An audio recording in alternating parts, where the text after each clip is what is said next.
私は1968年に早稲田大学の、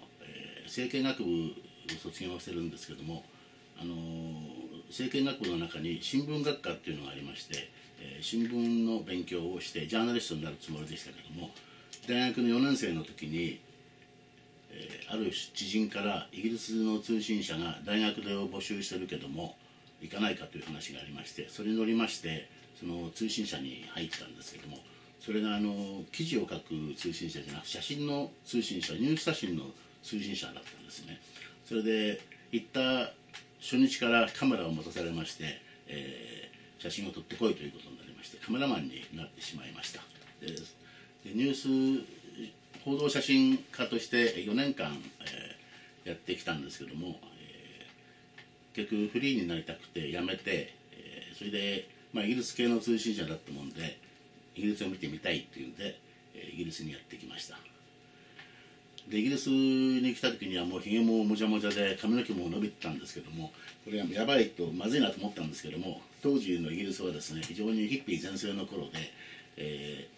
なんかイミグレーションの人も長髪ひげもじゃ、おまわりさんなんかもうひげもじゃのおまわりさんがたくさんいて、もうすごいむさ苦しい連中ばっかりで、私もその一人としてうまく入り込んでしまって、なかなかいい国だっていうんでイギリスが好きになりました。多分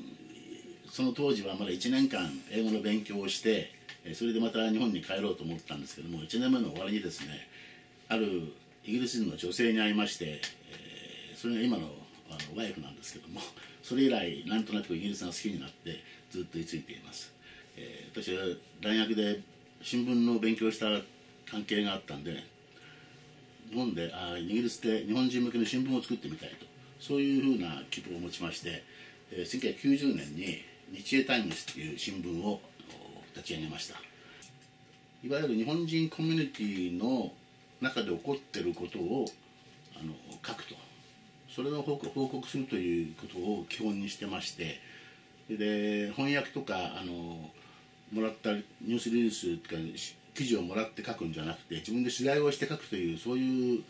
やり方をしてましたんで、それで結局お金もかかるし、人を使うんでお金もかかるし、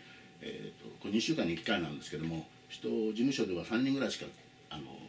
実際に制作はしませんので、すごく大変な仕事ではありましたけど、でただ評判が良くてですね、評判が良くて大使館とか日本クラブとかいわゆる交換団体にはかなり評判が良くて、辞めるっていう時にですね、大使館から惜しい惜しいと言われたんですけど、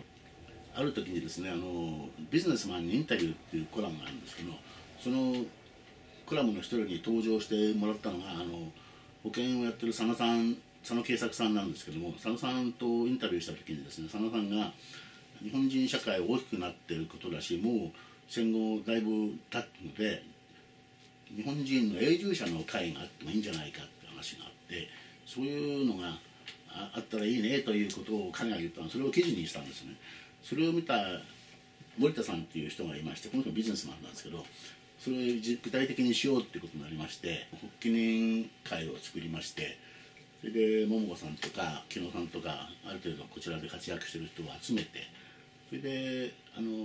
当時ビルマの戦友会っていうのを作った平久保さんっていうのを会長に祭り上げてですね、それで作ったのが今の英国日本人会っていう居住者の会の始まりなんですね。そういうことも日英タイムズがあったからできたということだと思います。日本人社会に貢献しなくちゃいけないという気がたくさんありまして、日本人社会とイギリス人社会を結びつけるというそういうような役割をしたいと思ってまして、その関係で随分いろんなことをやりました。1985年からですね5年ほどロンドンのバタシー公園というところで日本の夏祭りをやりまして、これはイギリス人の人と一緒にやったんですけども、これが今のジャパン祭りとかいろんな祭りの元になる、まだ当時日本人社会の基礎ができてない頃ですから、そういう意味ではかなり日本のプレゼンスを大きくしたという気がします。